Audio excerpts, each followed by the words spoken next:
Did she say I was an athlete? Good morning. How are you guys doing? Did you guys have a great conference? Give it up for John Gaylor and his crew.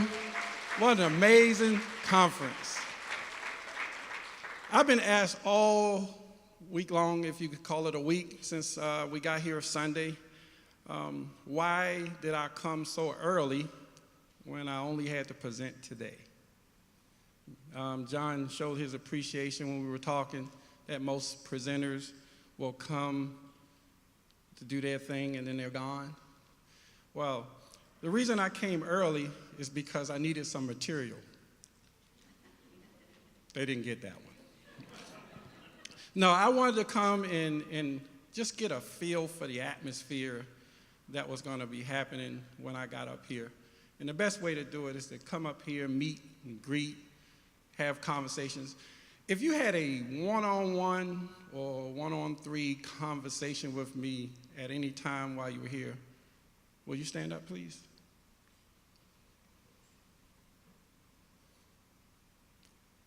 Give them a hand. I wanted you to see some of my new friends. These individuals were unfortunate that they had to run into me because I got the gift of gab, and they tried to get one in, but I wouldn't let them. Because in athletics, you learn to be very competitive. And one of the things that make me competitive, no one, absolutely no one, John, is going to out-talk me. I wanted to say, first of all, I'm appreciative of being here. I got here by way of speaking at another conference, a dropout conference, the MEBA dropout conference in Columbia, South Carolina, put on by Midlands Tech. And everybody knows Joe Hendershot, healing the wounded student. What do you think about him? I met him at the conference. I was actually his warm-up guy, you know, and Joe, he got so much information that he shares with people about wounded students, but we found something in common that made us start talking more, and he saw something in me that said, hey, we're going to do something together at some point. That was 5 years ago. Now, when he said that at the time, I said, yeah, right. You ever heard that from a student? Yeah, right. You know, you've had people disappoint you over and over again, make promises that they can't keep, and you have this excitement that never comes. Anybody familiar with that? I had my first introduction of that when I was a kid. I'm a twin, by the way. There's another one of me. Many of you guys were walking through the halls and through the conference, and you run into me and you size me up while I size you down. I usually get these kind of questions. Man, how tall are you? Anybody want to ask that question? Because none of y'all asked me that this time. I usually get upset about that question because you get asked over and over again, especially when you're a kid and you are awkward and you don't fit in, and you usually get upset when people seem to tease you about your difference. And so I learned to turn those frustrating moments into something positive. So when people come up and ask me how tall I am, I respond this way. 6'9", how short are you? Usually they respond to me, huh. Like it's okay to ask me how tall I am, but I can't give it back. I started to have fun with people because I had to learn how to appreciate my difference, and it was hard when you're born to young parents like me and my siblings. We were born to a mother who was 16 years old when she gave birth to us back in 1966. I mention that because back in 1966, if you were pregnant and in school, there was shame in your game. So they hid you and they looked down on you. They really made it difficult for you to raise children at that time because they say, you can't party, you got to take care of those kids. You think my mom would learn something from having 2 kids at 16?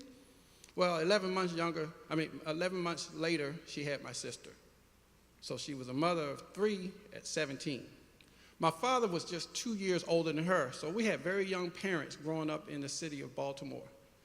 And I could tell you, it was tough. We lived impoverished, lived in drug-infested neighborhoods, got evictions after evictions because mom had a difficult time raising her kids as a single-parent mom. She had to drop out of school, but she ended up taking care of kids, working extra jobs, but she still got a GED. My mom retired from the Blue Cross Blue Shield after 37 years of service, where she was training young people who had degrees that she didn't have. My mom graduated 3 of her children at the same time in 1985 out of Dunbar High School. My brother and I are on basketball scholarships. My sister, like most sisters do, on her brains. We all went to the University of South Carolina, where my brother, where? Okay. You hear that, John? Not everybody down here for Clemson. But, we all came out of the house at the same time. My mom emptied her nest, and we all came to the University of South Carolina, where my brother and I started for the Gamecocks, and my sister went on a presidential scholarship. My mom did not have to come out of her pocket 1 cent to send us to school. 4 years later, my brother and sister graduated from the University of South Carolina. 4 years later, I went to play professional basketball with the Charlotte Hornets. That was the pinnacle of my career, the NBA. Everybody was happy for me. Everybody was celebrating except for mom. Why not? Because mom said, "Child, I'm happy for you, but where's that degree?" She was not satisfied until all 3 of her children graduated. It is because we were the first generation of our family to go to college and ultimately graduate. I mention that for a reason, because I can get into details about the struggles, but what I really want to get into is what it is that drives me to do what you do, and that is to see other kids graduate, see other families overcome those challenges. And I had to start to look at what it was that allowed me to overcome these things. And you could say it was, because I wanted to go to school and I wanted to graduate, right? How many just wanted to go to school and graduate? Okay, that's not why I went to school. I went to school because I wanted to have fun. I went to school because I wanted to play ball. If it wasn't for basketball, I'd have never went to school. I probably would have dropped out too, because I had no interest in reading and writing. So what it was that got me in school, it was sports, it was athletics. And the thing that bothers me a little bit is that people look down on athletics in a way that it's not necessary. It's either this or that. You ever heard someone say, well, everybody don't play athletics? How about the label student athlete? Right? Student athlete? That wasn't me. I was an athlete student. It didn't matter what order you put it in, long as they were married. Just make sure they're together. So it was basketball that motivated me to go to school. And I can tell you, when I go to school, it was difficult for me to learn. How many of you guys know that people label kids based on their ability or inability to work in school? Labels, right? What about this ADHD? ADD? Do you know if they had those labels back then, I would have been a poster child? Because I learned differently. I didn't realize that until I was traveling overseas and I was in foreign countries and realized how important foreign language really was. I had 5 years of Spanish and I still can't count to 20 because it was not important to me to learn it. I just got by, just get the grade and later with it. But when you start traveling to other countries and you gotta find out how to read the menu or get on the train and find your way around, you learn how to speak Japanese. Oh, genki desu ka? Watashi wa tere desu. I started speaking Japanese a little bit just so I can communicate and not get lost. I even can read hiragana and katakana. I can read Japanese. But guess how I learned how to read it? Through pictures. I have a photographic memory. If I meet you, I'll never forget you, but I will forget your name. That's vocabulary. Some folk have trouble learning the way we teach.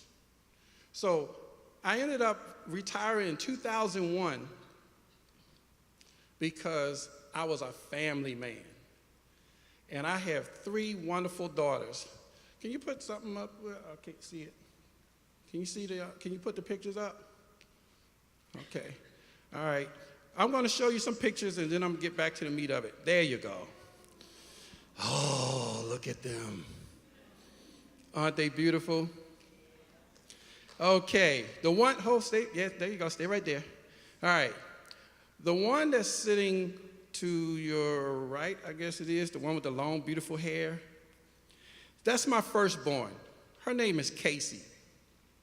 Casey was born while I was playing pro ball, and the first time I laid eyes on her, she was 2 months old when she came over the seas and saw my then fiance.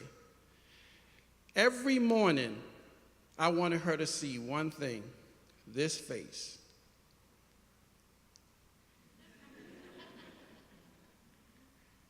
Hey, princess, say dada. Every morning. That's a diva because she was spoken to from day one that she was a princess. What I wanted her to be, I spoke on her every day. No guy is going to treat her any other way. She went off to college on a bowling scholarship because she was too cute to play basketball. The other one, Kelsey, okay? Now she's 6'2". Lazy as I don't know what. But she's 6'2". So the same with her, every morning. Baller. She's at Converse College right now as a senior playing basketball, and she's stealing money every day because, trust me, she didn't want to play ball. She grew into it like me, and I spoke something on her she didn't intend to do, but whatever you hear every day, you end up doing. So she's playing ball, very smart, by the way, and she's going to graduate this year, and I keep telling her she's a success because she did the minimum work, but she's a great, great kid, okay? Now, the oldest one is 25. The second one is 21. You see that little cute one right there? That's Tyranny. She came on the trip with us. She is a gift from God because we had a post 40, and everybody keeps saying, what were y'all thinking about? Well, I was trying to get that little boy. But this one, I speak on her. Blessings. Blessings. You are an angel. All the time. This one here has told me she loved me more in 9 years than the other 2 combined. She pampers daddy over and over and over again. She has nothing but bright and sunny day every day. Even when she's sick, she's trying to make me feel better. She's a beautiful young lady. I wanted to show you that because that's my family. Can you flip it again? That's my dad. My dad just called me the other day and asked me to start digging into our family history because he don't know his family. His family, his dad and mom died when he was very young. And when he was taken in by his auntie, they weren't treated very well. He grew up in the streets. I mention that because many people hate their dad because they weren't there, because he made promises he couldn't keep. But one thing that I learned, until you know what a person been through, you'll never understand what they do. So you had to learn to ask questions and get curious and wonder what created that person or that personality. Can you flip it again? Ah, my queen. That's my wife. I wanted y'all to show that for a reason. See, me and my wife been together for 30 years. We'll be celebrating 25 years of marriage in November. I couldn't appreciate her when I first met her. It was only by divine intervention that we even met. We've been through some trials and tribulations. My twin brother got married 5 months earlier, and his marriage ended 5 years ago. Everybody thought they were going to make it, and we wouldn't, because they had a celebrated marriage where everybody saw me being a star athlete, and they figure what star athletes do is they just mess around and all that stuff. But me and my wife are together for this reason. It takes two stubborn people to stay together. My wife is stubborn that she says she never got married to get divorced. And I'm stubborn because I'm trying to break the curse of divorce that has been prevalent in my entire career, my entire family. Both my mom and my dad had people divorced throughout our family history. And I'm out here to break the curse.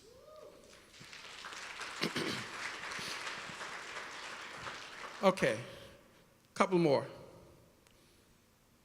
Okay, my daughter graduated. Go again. She has a sash on it. It has a message on it. It says blessed and highly favored on it. I'll come back to that. Flip it again. You can see it right there. Okay, of course, wipe it again. Okay, this is my twin brother and my sister. Okay, my brother is a fashion guy. He dressed to the key. He really dressed to impress. Okay. He was an artist. He went to school as in studio graphic art, okay? All right. He took his artistic way of seeing things and made it into a clothing line. He dressed people for success, particularly big and tall, okay? Flip it. First day of school. My daughter hated missing school to come here. She loves school. She go to school sick, she go to school bothered, she go to school no matter what. She loves school. And I said that's only a gift from God because the other two didn't like it too much.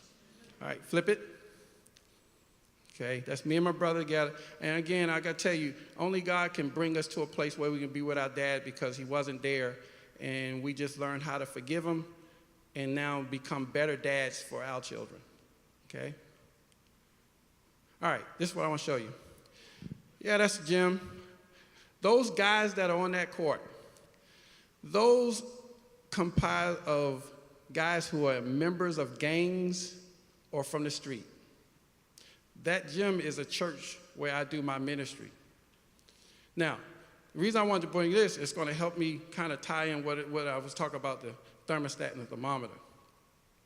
These guys only came to that gym because they knew they could go and play basketball. They were either in the parks and recreation, fighting, cussing, and fussing. But I always believe that if you give them what they want, you can give them what they need. All right? So, hey, we got any fishermen in here? I mean, real good fishermen. Okay? Did the big one get away? Okay. All right. It's not enough people in here to say what I'm going to say, but you're going to be able to relate. My understanding of fishing was you put a worm on a hook and you put it in the water and the fish bite it. And then I came down here and married a southern girl, a country girl.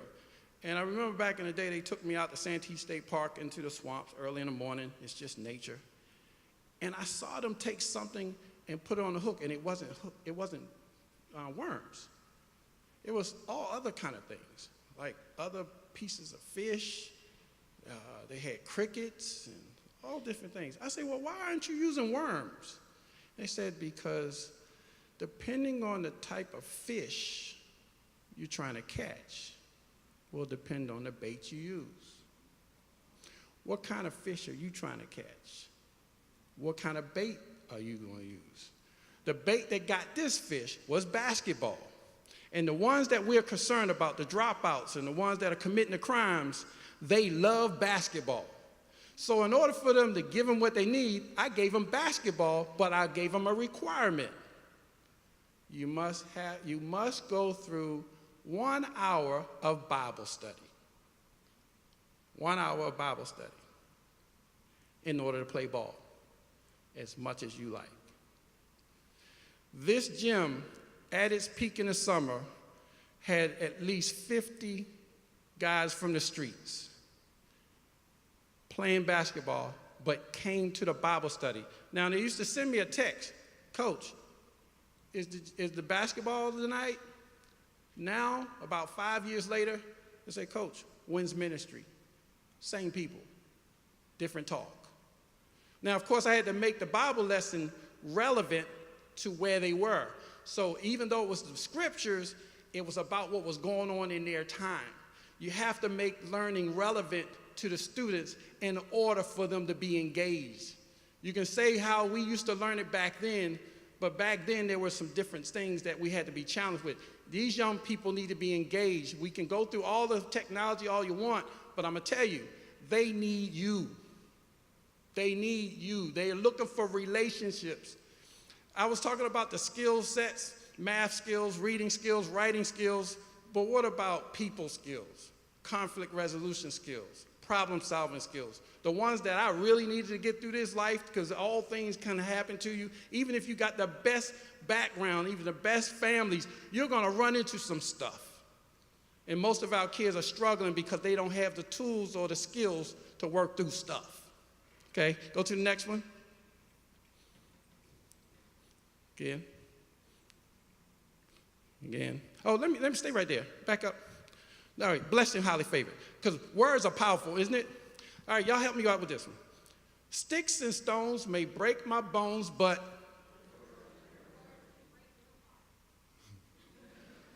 wasn't it the biggest lie ever told? I know I told my daughter about Santa Claus and the Easter Bunny, but the biggest lie ever told is words don't hurt. Words kill.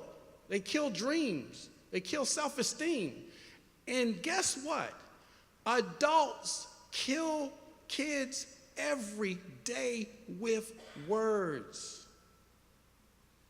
They're powerful. So when I see a young person doing wrong or acting inappropriately, what do?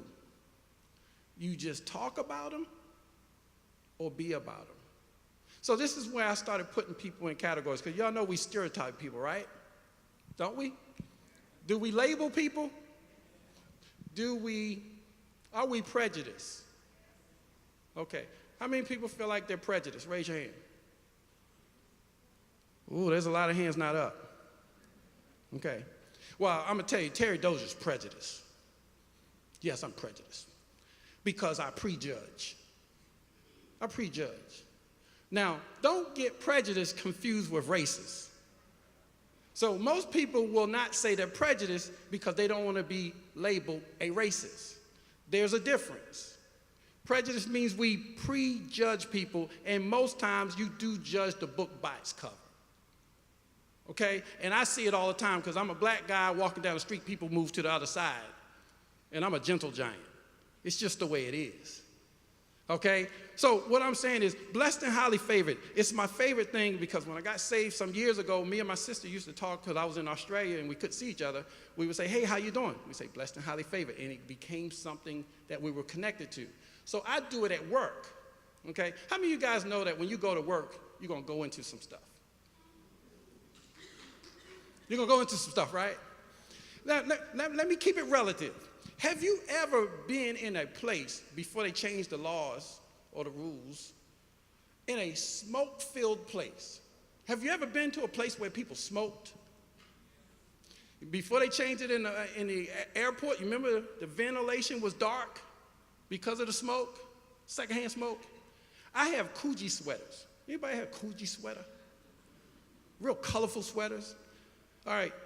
They used to associate it with Bill Cosby. I don't want nobody to say nothing like that anymore, you know. No, just kidding. But every time I wear my sweaters, they would say, hey, here comes Bill Cosby. But the Coogee sweaters are very expensive sweaters. And I used to go to the bowling alley. Anybody can bowl? Man, I go to the bowling now and I come out and smell like I was smoking. Yes? Well, how did that get in my sweater? Because of the climate I was in, because of the atmosphere that I was working in. And so what happens is I learned that you can actually control the climate and affect other people. You know, your attitude could be contagious. True?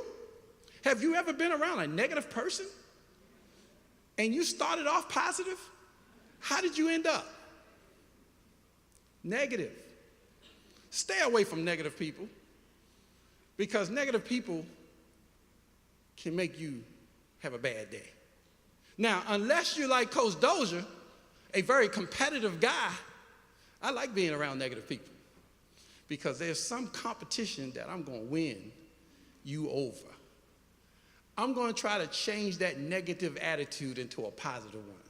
So y'all don't know what I was doing all week long. I was just kind of feeling people out to see who the negative people were. And I stayed away from you. No, just kidding. Blessed and highly favored.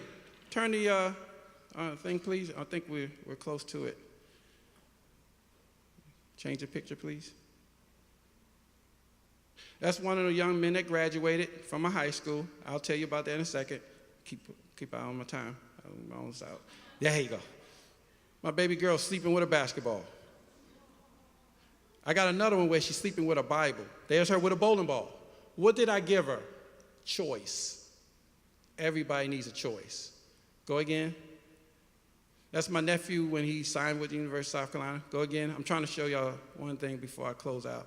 These are my kids, and they're having Korea. Oh, go back to ice cream. Go back to ice cream. Ice cream. Ice cream. Ice cream. Ice cream. Back up. Ice cream. Yeah, ice cream. Everybody like ice cream? Ice cream. Ice cream. Okay. I want y'all to show the ice cream, because I'm an administrator, and I give out hours, and people hate seeing me come. Anybody an administrator that give out hours? Okay. They hate seeing you come. But that ice cream has turned their hate into appreciate. Just because I was selling ice cream, they started being nice to me. Sometimes you might have to give them a little treat, right? Okay, flip it. I'm almost there, because then I need to exercise. Flip. Again. Again. Again. Again. There. I wonder who that is. This guy is number 2 ranked in the Bloods. He's holding what? And I'm holding a Bible. This guy, when I mentioned to Sheriff Lott his real name, I asked him did he know this guy, Walter? And he said, no. I said, do you know Cain? He said, oh yeah, that's a bad boy. He knew him by his street name. Because of basketball, when this guy first came, he didn't want to have no part of that Bible study. But a year later, this guy confessed everything he did to me, and even asked me, how can I help him to get out of his situation? Just because of a sport. I've been trying to encourage people, just like the fish, you got to find out what it is that they are hungry for, what their needs are. It's just like that stray cat. You got a stray cat that come onto your property. If you don't want it to come back, don't feed it what it needs. But you get that stray cat and you feed it what it needs, you might as well give them your last name, because it just becomes part of your family. Kids have needs that need to be met. And if you meet their needs, they will be willing to follow you all the way to graduation. All the way. Okay? Last little piece here. All right. Flip it. Show you that blessed and highly favored somewhere. Flip it. Can you move it? Did he leave? Okay. It might not go. All right. I'm ready to wrap things up. Keep going. Keep going. Graduation. Going. That guy there in the middle, Coach Bob Wade. Coach Bob Wade, inner city Baltimore, took a number of young kids who had some trouble and made them the #1 basketball team in the country for a number of years. He was my thermostat. Flip it. Flip it. There she is, working she's a nurse at the alternative school. When we first met, she was a nurse. Gave up her career for 10 years to follow me and raise our kids. How would God have it where both of us are working in education, have the same schedule, so that we can raise our little child together without any conflict of interest? Flip it one more. South Carolina, go again, McDonald's All-American. And that's what I wanted to end with. Y'all give it up there.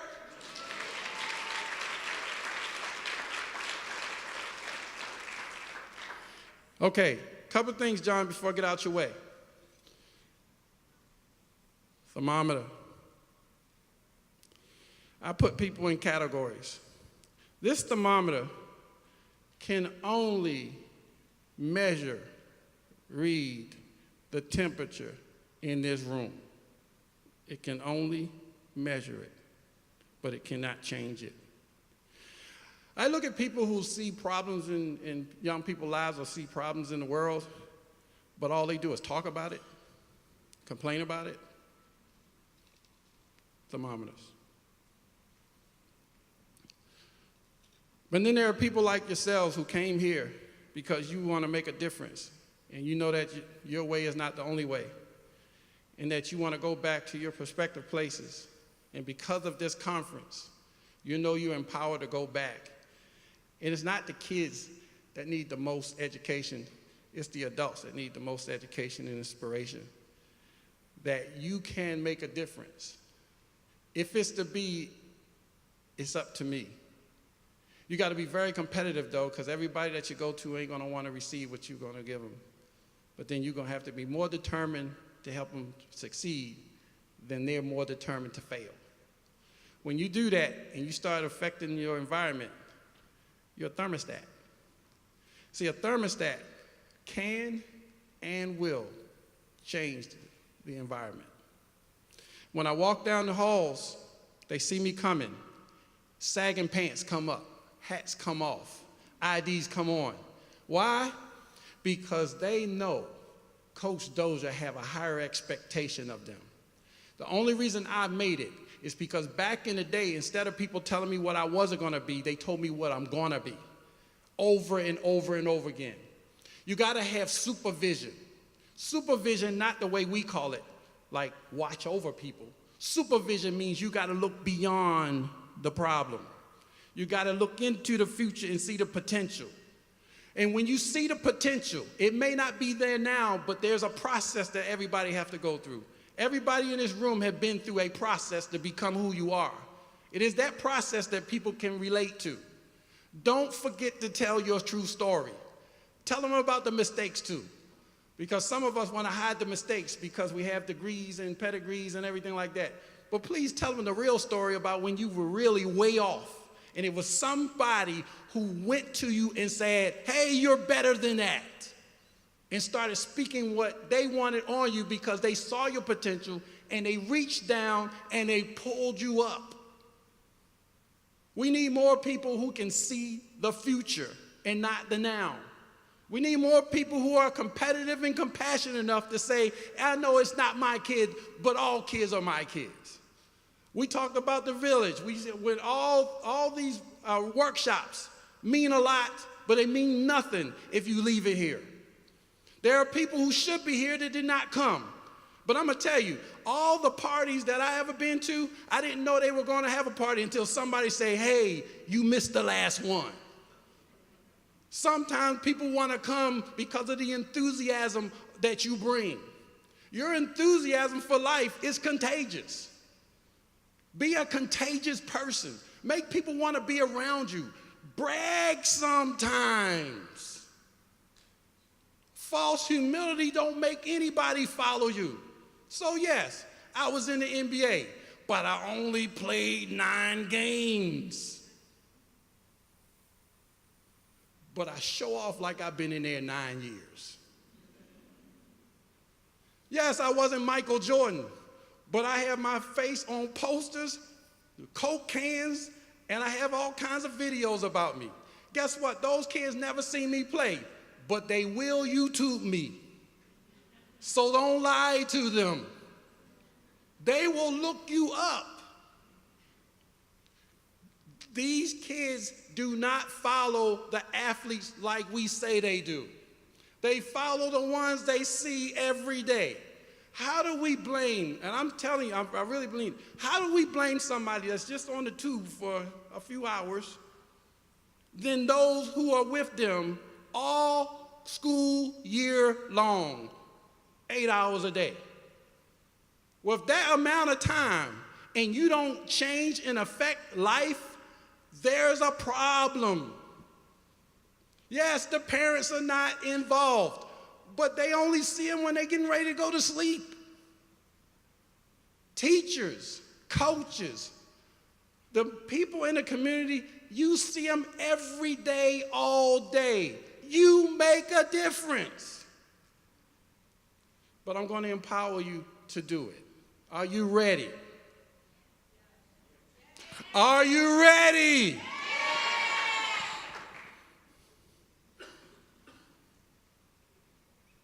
Magic. Magic to miracles. Are y'all ready? From magic to miracles. I'm going to have to put this down and be able to do this. No, that's all right, because I told him I wouldn't do it, but I'm lied. Come on, John. Come on, John. I need your help. Oh, shucks, say help. Did y'all solve the riddle? No one? Back there.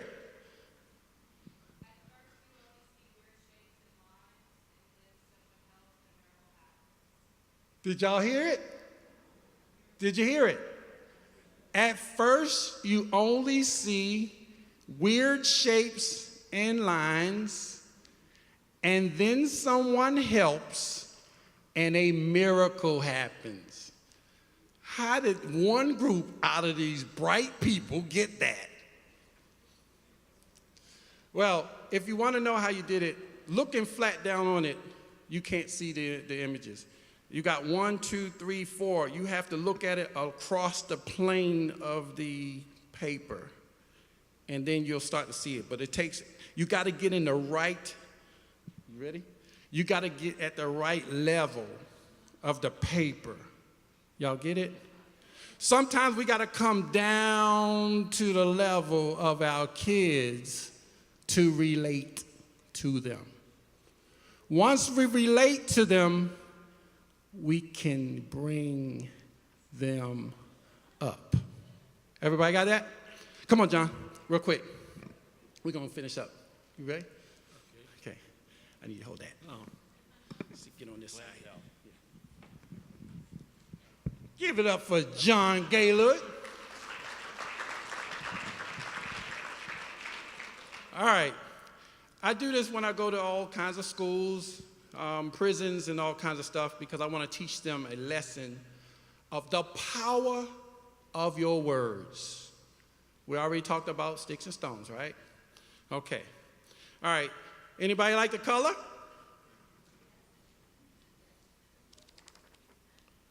This is blank.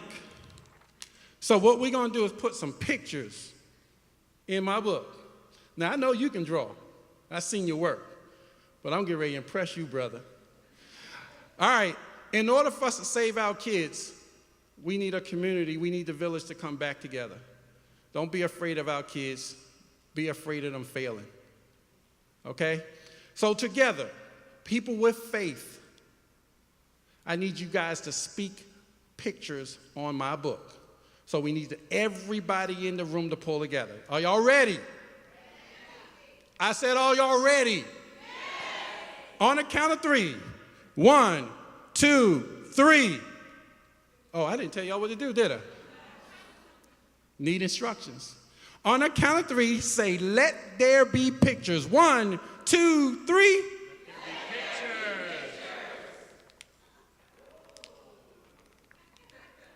Are y'all impressed yet? Okay, the last part of it is, are you good colorers? Can you stay in the lines? Lying. All right, on the count of three, say, let there be colors. 1, 2, 3. Let there be colors. Were you impressed? Thank John for helping me out, y'all. I know I kept you guys a little while. I want to tell you this. One, when I was asked to come here, I know a lot of folk didn't know who I was or what they asking an athlete to come for. But I wanted to show you guys that athletics is just a small microcosm of the real world. And one of the things that trouble me is that when athletes make mistakes, they look at their pocketbooks to say they shouldn't make mistakes. They make $1 million. So why are they making those mistakes? Because they're human. The other thing that I have trouble with is when we play sports, they ask us to not be emotional. You know, celebrate a touchdown, celebrate a dunk. But we're human. So now that when we are doing what humans do and you get penalized for it, what are you really saying? Okay, so I now play like with no emotions. And then we lose and I don't have no emotion. Now you say, I don't care. What are you saying? See, one of the things that I'll do when I start going around, I work in the room and I'm talking to folk, I'm just trying to get a gauge on the human being. See, every mistake that's ever been made is human to error. Now, everybody didn't make the same mistakes. I once read in this good book, no temptation seizes you except that which is common to man. But with those temptations, you're lured into your own lust. Your own lust. I mean, there are some things that tempt me to do wrong that won't tempt you to do wrong. But we all have potential to do them all.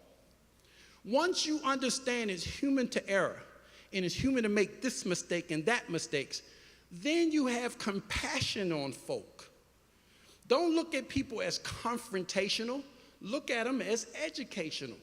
I can learn from that person who's in error because you're going to meet them again. They may be in your family. They may be in your neighborhood. They may be in your school. They may be a colleague. But every person has value. Once you can tap into the value or the treasure of a person and you start working that, you can make a friend out of them. So one of the things that I want to encourage you and leave you with, I know I didn't come here with the bullet points and all that stuff. Y'all got plenty of that. What I want to leave you with is just one plea. Let's get back to the business of people. I once asked this guy, or this guy asked us, Chick-fil-A manager during a career day. He said, what business are we in? What did he say? Chick-fil-A. What business are they in? Chicken. Some people say fast food, restaurant, yes? And we all threw all that out, and we were like, yeah, we know this answer. He said, no, we're in the people business. If everybody can get back into the people business, our world become a better place. Irregardless of your color or your gender, and trust me, that's changing all the time. Trust me. You start treating people with dignity and respect. You start meeting their needs. And trust me, I found out that no one ever made a better decision because of hours, detentions, and suspensions. They never made a difference in how they behaved. But whenever you sit down and just ask them, what's going on? And actually listen to them, you change behaviors. And I'll leave you with this. I say, what is Coach Dozier's reputation around the school? Some of y'all need to ask that question. What's my reputation? You ought not think so highly of yourself, but ask somebody who don't really seem to get along with you, what's my reputation? Because what made me a better basketball player was not how good I played, it was the mistakes I learned from. And that was the same in life. But I asked him, what's the reputation of Coach Dozier? I was expecting him to say, you're mean, you're a bully, you get people in trouble, you know, those things. Across the board, 25 kids said, you care. 25 out of 25 interviews said you care. I said, how did you determine that from others? They said, yeah, you give us hours, but you talk to us, and you explain, and you show us a better way, and you give us options. The last thing they told me, I asked them all these things for you. I interviewed them. They allowed me to record them. I said, help me help you. I'm going to talk to some people that will never, ever meet you, but they work with people like you. They need to hear from you. What message should I give them from you? And this was the message. They say, school is boring.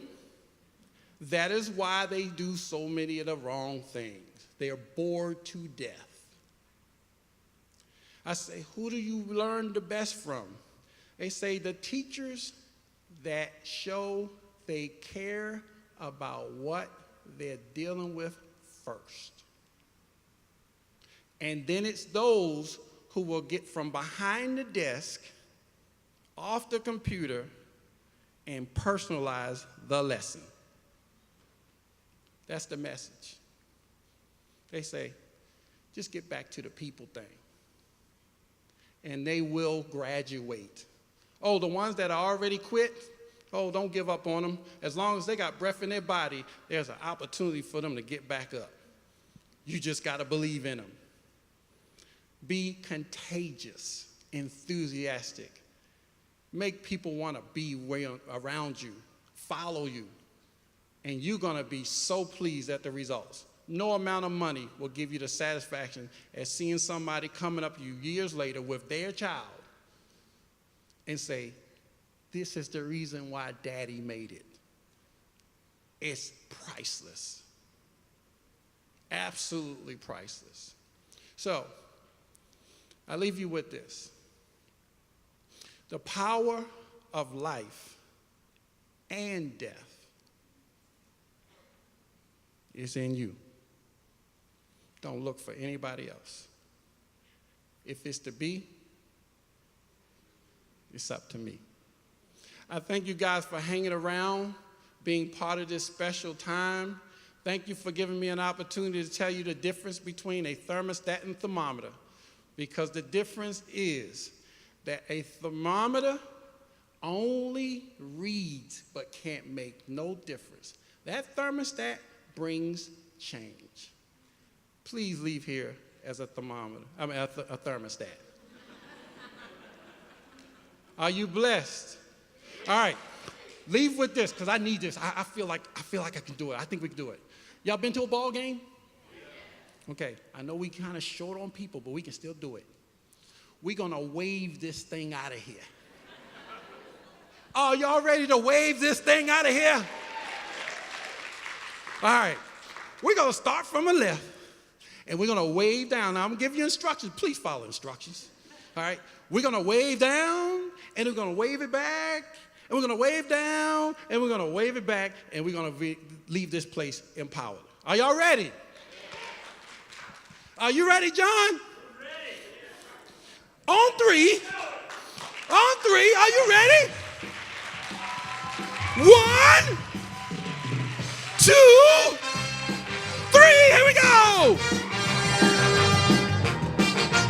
Bring it back. Bring it back. One more time. Get it all in. Here we go. And bring it back one more time. Give yourselves a hand.